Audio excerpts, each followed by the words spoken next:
नमस्ते। ल Saudi अरेबियाको dishes हेर्न सक्नुहुन्छ तपाईँहरूले। म जुम गरेर देखाउँदैछु। ल हेर्नुहोस् है गाइज है, साउदी अरेबियाको पुरै एग्रिकल्चर कृषि। ल हेर्नुहोस्, तपाईँहरूले प्रत्यक्ष देख्न सक्नुहुन्छ। ल हेर्नुहोस् साउदी अरेबियाको टनेल। ल हेर्नुहोस् गाइज, यति प्रशस्त, यो आँखाले देख्न नसक्ने यो पुरै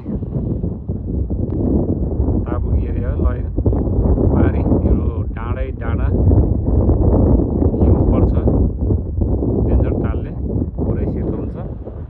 पुरै टनेल गाइज। ल हेर्नुहोस् साउदी अरेबिया ताबुक सिटी। यहाँबाट चाहिँ ताबुक सिटी सहर जानको लागि झन्डै लगभग आधा घन्टा लाग्छ। ल हेर्नुहोस् गाइज, पुरै एग्रिकल्चर कृषि है साउदी अरेबियामा। संसार जतासुकै यो ताबुक एरियामा कृषि हुन्छ है गाइज। ल गाइज, ल हेर्नुहोस् टनेल। यो भिडियो मन परे लाइक गर्न सक्नुहुन्छ। धन्यवाद।